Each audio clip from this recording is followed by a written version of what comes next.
সরকারি বাসে বিশেষ চাহিদা সম্পন্ন ব্যক্তিকে হেনস্থার অভিযোগ ঘিরে প্রতিবাদ সভা করল পশ্চিমবঙ্গ রাজ্য প্রতিবন্ধী সম্মেলনীর ধূপগুড়ি ব্লক কমিটি। বুধবার ধূপগুড়ি পুরো বাস টার্মিনাসে এই প্রতিবাদ কর্মসূচির আয়োজন করা হয়েছিল। উল্লেখ্য, ধূপগুড়ি ব্লকের শালবাড়ি এলাকার বিশেষ চাহিদা সম্পন্ন ব্যক্তি সুবীর রায় সোমবার ফালাকাটা থেকে ময়নাগুড়ি হুসলুডাঙ্গা এলাকার এক আত্মীয়র বাড়িতে আসার জন্য উত্তরবঙ্গ রাষ্ট্রীয় পরিবহন সংস্থার ফালাকাটা ডিপোতে যান। অভিযোগ, সেখানে পরপর দুটি সরকারি বাসে উঠতে সুবীরবাবুকে বাধা দেওয়া হয়। এরপর কোচবিহার শিলিগুড়ি বাসে ওঠার পর বাস কন্ডাক্টরকে প্রতিবন্ধী শংসাপত্র দেখান তিনি, কিন্তু বাসে ভিড় আছে বলে কন্ডাক্টর তাকে বাস থেকে নামিয়ে দিয়ে অন্য বাসে আসতে বলে তার সাথে দুর্ব্যবহার করেন বলে অভিযোগ। এরপর তিনি আবার ওই বাসে উঠে পড়লে বাসের কর্মীরা তার ক্র্যাচ ও প্রতিবন্ধী শংসাপত্র কেড়ে নেয় বলে অভিযোগ। বাসের বরাদ্দ সিটে তাকে বসতে দেওয়া হয়নি। পরবর্তীতে বাস যাত্রীরাই তাকে একটি সিটে বসতে দেন। এরপর তিনি ময়নাগুড়িতে নেমে তার ক্রাচ ও প্রতিবন্ধী শংসাপত্রের বিষয়ে ময়নাগুড়ি থানায় অভিযোগ দায়ের করতে গেলে অভিযোগ নেওয়া হয়নি বলে অভিযোগ করেন সুবীর বাবু।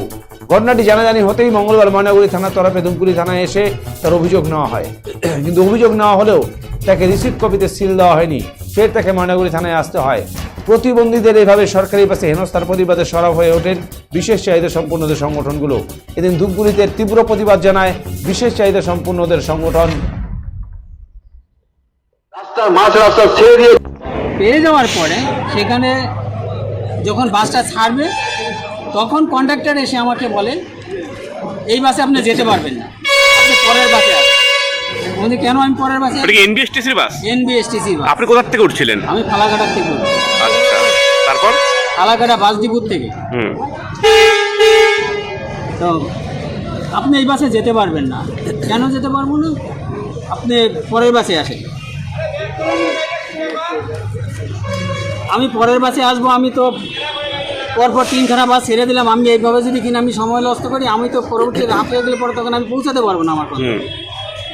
আমাকে একটা যাওয়ার ব্যবস্থা করে দিন। কখনকার ঘটনা ছিল? টাইম 1:20। আচ্ছা, তারপর কি হলো? তারপরে আমাকে বাস থেকে নামিয়ে দেবে। আমার যে আপনাকে যদি আমাকে নামিয়ে দিতে হয় তাহলে বাস থেকে আপনারা আমাকে ছিঁড়ে ফেলে দিন। আপনারা আমাকে ছিঁড়ে ফেলে দিন, কেন আমরা তো সমাজের অবহেলিত। পরে কি বাসে উঠতে পারছিলেন? তারপরে আমি যখন ওরকম করে বলি, আপনার টিকিট কোথায়, টিকিটটার কথা যখন বলে তখন আমি আমার পকেট থেকে আমার আইডেন্টি কার্ডটাকে দেখাই, প্রতিবন্ধী কার্ডটাকে দেখাই। প্রতিবন্ধী কার্ডটাকে দেখানোর জন্য বের করেছি। উনি হচ্ছে হাত থেকে আমার প্রতিবন্ধী কার্ডটা কেড়ে নিয়েছে, কেটটা নিয়ে নিয়েছে। নিয়ে নেওয়ার পরে কার্ডটা নিয়ে উনি নেমে যাচ্ছে। উনি কার্ডটা নিয়ে কোথায় যাচ্ছে? কার্ডটা দেখবেন, দেখে না আমাকে কার্ডটা ফেরত দিন। এই কথা বলার জন্য যখন আমি ক্যাশ নিয়ে দাঁড়িয়েছি তখন আমার ক্যাশটাও কেড়ে নিয়েছে। ক্যাশটা কেড়ে নিয়ে বলে কি আপনার কার্ড এবং ক্যাশ আমি সিজ করলাম, আপনি যা পারেন করে নেন, এখন আপনি টিকিট কেটে যান। ওই বাসেই আমি আসি। কিতে আজকে আপনাদের এখানে বিক্ষোভ, অবস্থান বিক্ষোভ?